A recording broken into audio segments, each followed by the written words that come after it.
दोस्तों, जिंदगी में कुछ लोग ऐसे होते हैं जिन्हें कामयाबी चांदनी रात की तरह जल्दी चमकती हुई मिल जाती है, मानो सितारे उनके लिए ही टिमटिमा रहे हों। लेकिन कुछ लोग कितनी ही मेहनत कर लें, कितने ही दिन रात एक कर दें, फिर भी कामयाबी उनके दरवाजे पर दस्तक नहीं देती। और कुछ तो ऐसे होते हैं जिन्हें यह चमक कभी नसीब ही नहीं होती। हम सब मेहनत करते हैं, पसीना बहाते हैं, सपने बुनते हैं, लेकिन कई बार मेहनत का फल वैसा नहीं मिलता जैसा हमने सोचा था। आपने देखा होगा, कुछ लोग बिना ज्यादा मेहनत किए आसमान की बुलंदियों को छू लेते हैं। लोग कहते हैं, अरे वो तो मुझसे पढ़ाई में कमजोर था, फिर भी मुझसे आगे निकल गया। आप सोचते हैं, प्लान बनाते हैं, कोशिश करते हैं, लेकिन सब कुछ वैसा नहीं होता जैसा आप चाहते हैं। बार बार असफलता का कड़वा घूंट पीना पड़ता है। कई बार ऐसा लगता है कि आप हार गए हैं, लाचार हैं, कमजोर हैं। निराशा का अंधेरा मन को घेर लेता है, उत्साह जैसे राख में दब जाता है। आप खुद को टूटा हुआ, हारा हुआ महसूस करते हैं। और क्यों न करें, आखिर आपने तो पूरी ताकत झोंक दी थी, जितना हो सकता था उतना किया, फिर भी नतीजा वही, असफलता। अगर आपके साथ भी ऐसा हो रहा है या न भी हो रहा हो, तो इस कहानी को अंत तक सुनिए, क्योंकि आज आपको कुछ ऐसी बातें पता चलेंगी जो शायद ही आपने पहले कभी सुनी हो। ये बातें आपको उस अंधेरे से बाहर निकालेंगी जहां से उम्मीद की किरणें दिखाई देती हैं। आज के स्कूलों की तरह पुराने समय में गुरुकुल और आश्रम हुआ करते थे। लोग अपनी शिक्षा के लिए इन आश्रमों में जाया करते थे, जहां गुरु का सम्मान मंदिर के देवता जैसा था। किताबी ज्ञान से ज्यादा वहां जीवन का व्यवहारिक ज्ञान सिखाया जाता था, ऐसा ज्ञान जो किताबों से नहीं, अनुभव से मिलता है। ऐसा ही एक आश्रम था, चंद्रपुर के घने जंगलों में बसा नर्मदा आश्रम। यहां दूर दूर से विद्यार्थी आते थे अपने भविष्य को संवारने के लिए। इस आश्रम में तरह तरह के शिष्य शिक्षा ग्रहण करते थे। शिक्षा पूरी होने के बाद वे अपने अपने गांव नगर लौट जाते और अपने सपनों को हकीकत में बदलने की कोशिश करते।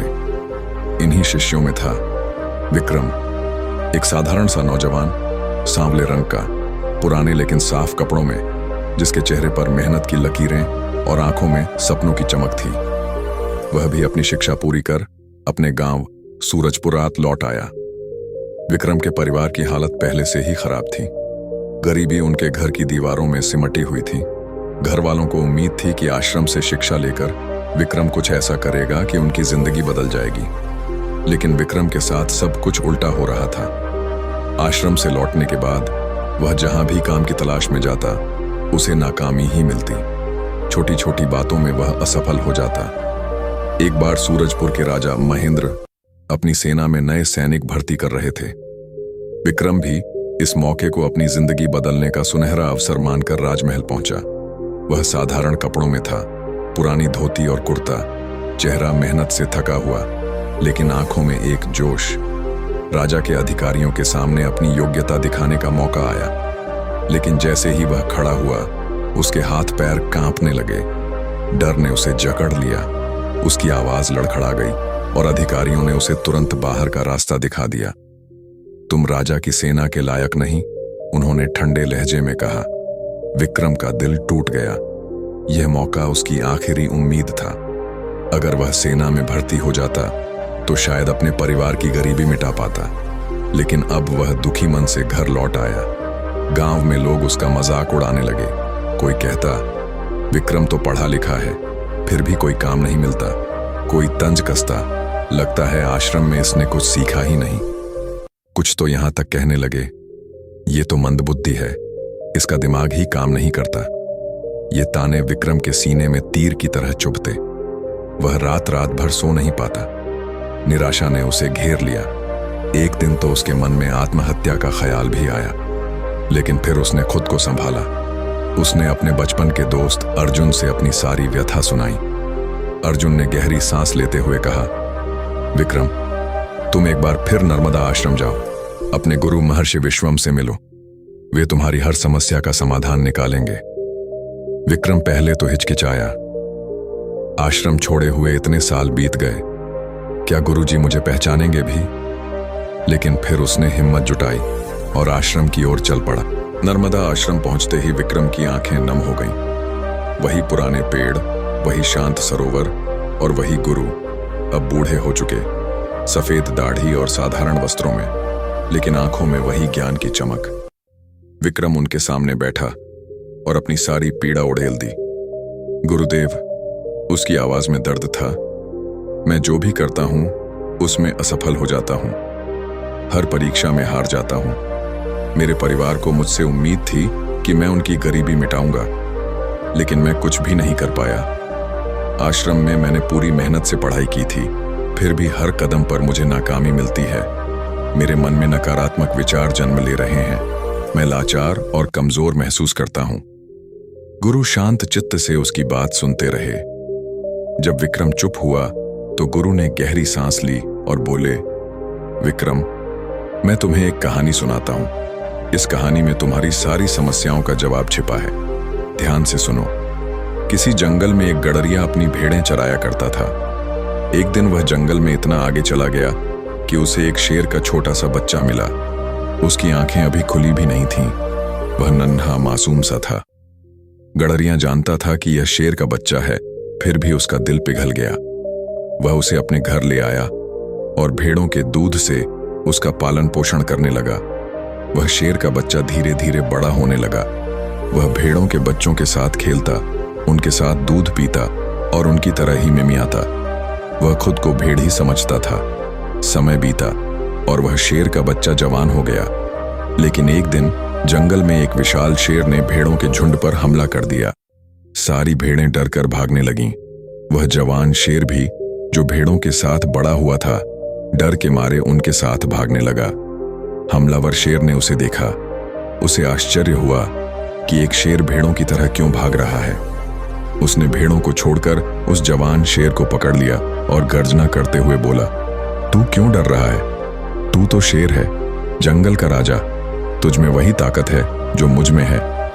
जवान शेर ने कांपते हुए कहा, मैं शेर नहीं, भेड़ हूं। मैं तो बस दूध पीता हूं। मैं तुम्हारी तरह शक्तिशाली नहीं। हमलावर शेर उसे एक तालाब के पास ले गया और पानी में उसका चेहरा दिखाया। देख, उसने कहा, तेरा चेहरा मेरे जैसा है।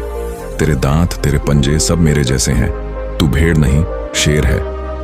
जवान शेर ने कहा, हाँ, मेरा चेहरा तुम्हारे जैसा है, लेकिन मेरी आवाज से तो कोई डरता नहीं। हमलावर शेर ने गहरी सांस ली और बोला, जब तक तू खुद को शेर नहीं मानेगा, कोई तुझसे डरेगा भी नहीं। जिस दिन तू अपने अंदर की ताकत को पहचान लेगा, उस दिन सारा जंगल तेरी दहाड़ से कांपेगा। बस तुझे ये मानना होगा कि तू शेर है। तू भेड़ों के बीच पला, इसलिए तूने खुद को भेड़ समझ लिया, लेकिन तू शेर है और शेर कभी हार नहीं मानता। गुरु ने विक्रम की आंखों में देखा और कहा, विक्रम, तुम्हारी जिंदगी में भी यही हो रहा है। तुम्हारे अंदर सारी योग्यताएं हैं, लेकिन तुम खुद को भेड़ समझ रहे हो। लोग तुम्हें हारा हुआ, अयोग्य, कमजोर कहते हैं। उनके ताने तुम्हारे मन में डर और नकारात्मकता भर रहे हैं। बचपन से तुम्हें यही सुनने को मिला कि तुम कुछ नहीं कर सकते, इसीलिए तुम्हारा दिमाग भी यही मानने लगा। लेकिन सच यह है विक्रम कि इस दुनिया में बहुत कम लोग तुम्हें प्रोत्साहित करेंगे। ज्यादातर लोग तुम्हें नीचे खींचना चाहेंगे। उन्हें डर है कि अगर तुम शेर बन गए तो तुम उनसे आगे निकल जाओगे। वे चाहते हैं कि तुम भेड़ बने रहो ताकि वे तुम्हें देखकर खुश हो सकें। लेकिन तुम्हें यह डर तोड़ना होगा। तुम्हें अपने अंदर के शेर को जगाना होगा। जब कोई बच्चा छोटा होता है तो वह अपने आसपास की हर बात को सुनता और समझता है। अगर उसे बचपन से यही बताया जाए कि वह कमजोर है, मंदबुद्धि है, कुछ नहीं कर सकता, तो वह सचमुच वैसा ही बन जाता है। लेकिन अगर उसे यही कहा जाए कि वह शेर है, वह योग्य है, वह कुछ भी कर सकता है, तो उसका दिमाग उसी तरह काम करने लगता है। वह डर को भूल जाता है और उसकी ताकत बढ़ने लगती है। गुरु ने एक गहरी सांस ली और बोले, विक्रम, तुम्हें अपने दिमाग को सकारात्मक विचारों से भरना होगा। हर सुबह उठकर और रात को सोने से पहले खुद से कहो, मैं कर सकता हूं, मेरे अंदर ताकत है, मैं हार नहीं मानूंगा। अपने आप पर विश्वास करो। जिस दिन तुमने खुद को शेर मान लिया, उस दिन यह ब्रह्मांड तुम्हें सफल बनाने में जुट जाएगा। गुरु की बातें विक्रम के दिल में उतर गईं। वह सकारात्मक ऊर्जा से भरा हुआ घर लौटा। उसने रोज सुबह और रात को खुद को प्रोत्साहित करना शुरू किया। धीरे धीरे उसका डर कम होने लगा। वह अपने अंदर एक नई ताकत महसूस करने लगा। 3 महीने बाद राजा महेंद्र के सैनिक गांव आए। उन्होंने ऐलान किया कि राजा की सेना में नए सैनिकों की भर्ती होगी। जो भी योग्य है वह 5 दिन बाद राजमहल में अपनी योग्यता दिखाए। विक्रम ने इस बार हिम्मत जुटाई। वह फिर से उसी पुरानी धोती और कुर्ते में राजमहल पहुंचा, लेकिन इस बार उसकी आंखों में डर की जगह आत्मविश्वास था। अधिकारियों ने उसे देखा। इस बार वह घबराया नहीं। उसने अपनी सारी योग्यताएं दिखाईं, तलवारबाजी, घुड़सवारी, रणनीति, सब कुछ। उसका जोश और आत्मविश्वास देखकर अधिकारी चकित रह गए। विक्रम सभी परीक्षाओं में पास हो गया और राजा की सेना में भर्ती हो गया। जब यह खबर गांव पहुंची तो विक्रम का परिवार खुशी से झूम उठा। जिन लोगों ने कभी उसका मजाक उड़ाया था वे अब उसकी तारीफ करने लगे। लेकिन विक्रम के लिए अब उनकी बातें मायने नहीं रखती थीं। उसने अपने अंदर के शेर को जगा लिया था। दोस्तों, यह कहानी हमें सिखाती है कि हमारी सबसे बड़ी ताकत हमारे अंदर है। लोग हमें नीचे खींच सकते हैं, लेकिन हमें खुद को शेर मानना होगा। सकारात्मक सोच, आत्मविश्वास और लगातार मेहनत हमें वहां ले जा सकती है जहां हमारा सपना है। विक्रम की तरह अगर हम अपने डर को हराएं और खुद पर भरोसा करें तो सफलता के द्वार हमारे लिए भी खुल जाएंगे। इस कहानी को अपने दिल में रखिए। हर बार जब निराशा आए, याद करिए कि आप भी एक शेर हैं और शेर कभी हार नहीं मानता।